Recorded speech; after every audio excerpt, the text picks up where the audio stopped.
Hi guys, good morning. જય મેને જય શ્રી કૃષ્ણ. ફરીથી મસ્ત મજાના વિડીયોમાં તમારું સ્વાગત છે. હું છું અપેક્ષા, તમારું બધાનું સ્વાગત કરું છું આપણી ચેનલ અપેક્ષા શુક્લા બ્લોગમાં. ગાઈઝ, હું સવારમાં મસ્ત મજાની તૈયાર થઈ ગઈ છું. હવે આપણે ચા નાસ્તો કરશું અને હું તમને આખું ટૂર કરાવીશ કે કેવું છે. ચલો આપણે સાથે મળીને ટૂર કરીએ કે આ ગુજરાત ભવન કેવું છે. એન્ટ્રન્સ છે. એન્ટર થતાની બંને બાજુ મસ્ત મજાનું ગાર્ડન છે. જો સ્લાઇડ ને સ્વિંગ ને ખાટ ને જો પેલા અંકલ્સ ક્લીન બી કરી રહ્યા છે. બધું બેસવાનો બાકડો છે. અહીંયા મસ્ત વ્યૂ આવે છે અને એની બીજી બાજુ બી એવું થોડું બેસવાનું અને ખાટ ને એવું છે. પછી તમે ત્યાંથી થાળ ચડીને ઉતરો એટલે અહીંયા બધી ગેમ છે. એવું અંદર જઈને બતાવું તમને. અને એની સામેની બાજુ રાઈટ હેન્ડ સાઈડ રિસેપ્શન છે.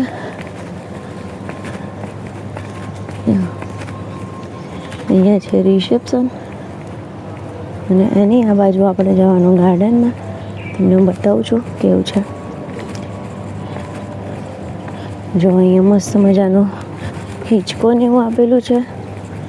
ત્યાંથી અહીંયા જો એક ફોટો બૂથ બનાવેલો છે મસ્ત મજાનો. જે અહીંયાથી ઉપર જવાનું છે, જે એક્ટિવિટી જોવાની છે હું બતાવું તમને. પછી અહીંયા સ્વિંગ છે, આ ખાટ છે, મોટી એવી સ્લાઇડ છે. જો લપસણી, જો અહીંયા વોલીબોલ ને બધું રમવા માટેનું છે. અહીંયા મસ્ત મજાનો હિંચકો આપ્યો છે. જો પછી અહીંયા હવે ઇન્ડોર એક્ટિવિટી માટેનું આપેલું છે. અહીંયા મસ્ત મજાનો ખાટ. અમુક ખાટ ખાતા હોય તો એની બાજુમાં કોઈને બેસવું હોય તો એ અહીંયા સામે સામે બેસવાવાળું, સામે બીજા બે ઝૂલા. જો કેવું મસ્ત લાગે છે ને વ્યૂ. અત્યારે સવારમાં છે ને ગઈ, જો જોઈ શકો છો તમે. 1 મિનિટ, સવારના 8 વાગ્યા છે. એટલું શાંત, એટલું મસ્ત વેધર છે ને. જો હું તમને અહીંયા હવે ઉપર જઈને બતાવું કે એક્ટિવિટીમાં શું શું છે. સાપસીડી ને ચેસ ને એવું બધું અલગ અલગ છે નાના છોકરાને. ત્યાં બી લપસણી છે એકાદી. જો અહીંયા કેરમ છે. પછી આ ટેબલ પર ચેસનું છે.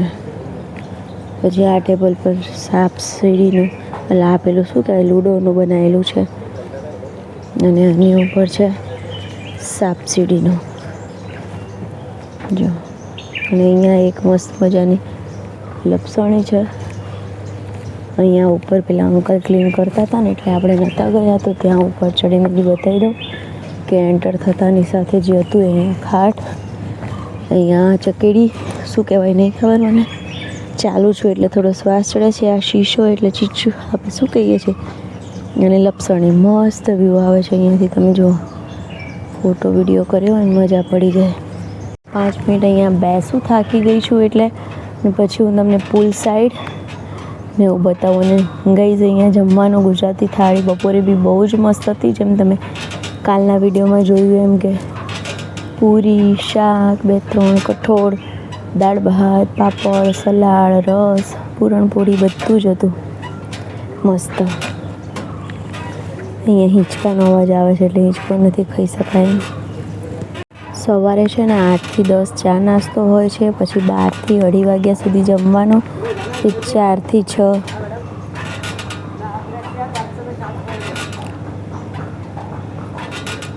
6 છે ને હાઈ ટી હોય છે. પછી રાત્રે 8 થી 10:30 જમવાનું તો પુલ સાઈડ હોય છે. તમે કાલ જેમ વિડીયોમાં જોયું હતું કે ખબર નહીં, હમણાં હું પુલ બતાવું ને તમને તો હું બતાવું સાથે કે અહીંયા જમવાનું હતું. અને રાત્રે તો મેજિક શો બી હતો, તો મજા આવી ગઈ. ઓવરઓલ બહુ જ એન્જોય કરી. રૂમ બી મસ્ત મસ્ત છે. તમે કાલના વિડીયોમાં જોયું એવી રીતે બાલ્કની બધું બહુ જ મસ્ત મોટું મોટું છે. ચલો હવે આપણે પુલ સાઈડ જઈએ. ગાઈઝ, અહીંયાથી જો વ્યૂ કેવો મસ્ત આવે છે. અહીંયા રાત્રે મસ્ત લાઇટ ચાલુ હોય છે ને તો બહુ જ ફાઇન લાગે છે. જો અહીંયા પુલ સાઈડ પહોંચી ગયા આપણે. અહીંયા કેવું છે, એકદમ નાનો એવો પુલ આપણે છોકરાઓનો. સાઈડમાં એક સ્લાઇડ આપી છે જેથી તમને એવું લાગે વોટર પાર્કમાં છો. અને અહીંયા પાણીનો મોટો છે. અને પાછળ જે ડોમ દેખાય છે ને, ત્યાં આગળ રાત્રે જમવાનું હોય છે. બહુ જ બધું હતું. પાણીપુરી, પાઉંભાજી, સૂપ, પંજાબી સબ્જી, પરોઠા, સલાડ, આચાર, આઈસ્ક્રીમ, જેલી કંઈક બધું. ચલો હવે આપણે બ્રેકફાસ્ટ કરવા જઈશું. જો અહીંયા બી થોડા રૂમ છે મસ્ત મસ્ત. અહીંયા બી રૂમ છે, આગળ બી રૂમ છે ને અહીંયા જો ડાઇનિંગ હોલ નગરો માર્યો છે ને ત્યાં છે ડાઇનિંગ હોલ. તો આપણે અહીંયા નાસ્તો કરવા જઈશું. ચલો બ્રેકફાસ્ટમાં છે કોફી, ચા, ઇડલી સાંભાર, પૌવા, ફ્રૂટમાં પપૈયું અને વોટરમેલન, ટોસ્ટ બ્રેડ, પછી શું હતું, કોર્નફ્લેક્સ, દૂધ બધું જ છે. મસ્ત છે બ્રેકફાસ્ટ. જો અહીંયા બી કોઈક ટ્રી ને ખાટ ને એવું છે. અમારી રૂમ જ્યાં ઉપર છે ત્યાં આગળ છે. ચલો બહુ જ મસ્ત વ્યૂ છે ગાઈસ. ગઈ જો હું અહીંયા સ્વિંગ ખાવા આવી છું તો સ્વિંગ કરું છું. બ્રેકફાસ્ટ કરી લીધો. અમારી સાઈડને થોડું તમને બતાવી દીધું. કેવું લાગ્યું કોમેન્ટ કરીને કહેજો. તમે અગર આ બાજુ આવતા હોય, માથેરણ ફરવાનો પ્લાન કરતા હોય તો તમે જરૂરથી અહીંયા વિઝિટ કરી શકો છો ગુજરાત ભવનમાં. અને પ્યોર વેજ અને ગુજરાતી તમને મસ્ત જમવાનું મળશે. અને 5 સ્ટાર હોટલની થોડી ઘણી ફીલ કરાવશે, થોડી ગુજરાતી હોટલની ફીલ કરાવશે તો બહુ જ મજા પડશે. જરૂરથી વિઝિટ કરજો ગાઈઝ. અને તમારો એક્સપિરિયન્સ વિઝિટ કર્યા પછી મારી સાથે શેર કરજો કે તમે લોકોને કેવી લાગી આ ગુજરાત ભવન. આપણું ભવન છે. ભવન નામ સાંભળીને આપણને લાગે કે એવું હશે, પણ બહુ જ મોટું, બહુ જ મસ્ત, બહુ જ વિશાળ અને એવું સરસ રીતે આમ ડિઝાઇન કર્યું છે ને કે બોસ તમને જોઈને જ મજા આવી જાય કે વાવ શું વાત છે. ને હજુ અમારી બધા સાથે, અમે જે ફેમિલી સાથે આવ્યા છીએ બધા હજુ નાહી ધોઈ રહ્યા છે, રેડી થઈ રહ્યા છે. પછી પાછા અમે આઈ થિંક શો કોઈ પોઈન્ટ જોવા જઈશું અને રસ્તામાં આવશે પેલું માર્કેટ ને એવું. તો માર્કેટનો ને એનો બી તમને બતાવીશ કે કેવું છે શું છે. પણ હું વિચારું છું કે આ બસ ઓનલી ને ઓનલી ગુજરાત ભવનનો વ્લોગ રાખું અને નેક્સ્ટ વ્લોગ સ્ટાર્ટ કરું જેની અંદર હું તમને અમે બીજા જે પોઈન્ટ જઈએ છીએ જોવા એ તમને બતાવી દઉં અને પછી માર્કેટ બતાવી દઉં. અમારી અહીંયાથી બોમ્બેની જર્ની અને બોમ્બેથી પછી અહેમદાબાદ સુધીનો એક બ્લોગ સ્ટાર્ટ કરું એવું વિચારી રહી છું. તો આ બ્લોગને એન્ડ કરવા વિચારું છું પણ હજુ નહીં, કેમ કે અહીંયા હું કોઈ એક્ટિવિટી કરીશ તો તમને બતાવીશ. કાલે મેં પુલમાં ને એમાં બહુ મજા કરી. પણ સવારમાં તો કેવું છે 10 વાગ્યા સુધી બ્રેકફાસ્ટ હોય, પછી આગળ જવાનું હોય એટલે અમે લોકો પુલમાં ને એમાં અત્યારમાં નથી ગયા. પણ કાલે મજા થી એન્ટ્રી છે. એન્ટર થતાં સામે અહીંયા એક મસ્ત મજાનો સોફા છે જે અમારી બેગ મૂકી છે. અહીંયા એક બેડ છે. અહીંયા મસ્ત મિરર છે જેમાં હું બી છું મસ્ત. અહીંયા ટીવી આપેલું છે. અહીંયા એસી છે, વોલપેપર છે, આ બધું ગ્લાસ છે ને એક મસ્ત મોટી બધી બાલ્કની આપેલી છે. બેસી નાસ્તો વાસ્તો કરવો હોય તો આ બાજુ છે નાની એવી જગ્યા જ્યાં બંને વોર્ડરોબ છે અને આ છે વોશરૂમ. એનું નામ છે ગુજરાત ભવન. ઉતરીને અહીંયા એક રૂમ છે. પેલા રૂમ શું નીચે જવાનું છે ત્યાં સીડી ઉતર્યા પછી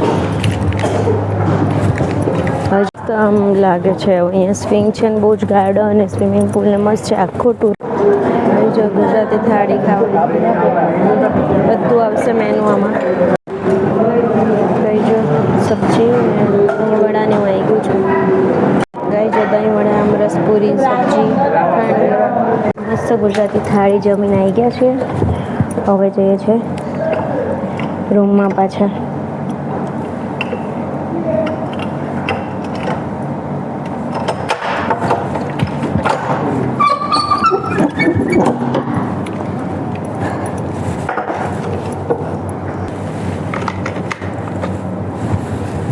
આવી ગયા, થોડી વાર આડા પડીએ પછી જઈશું ફરવા.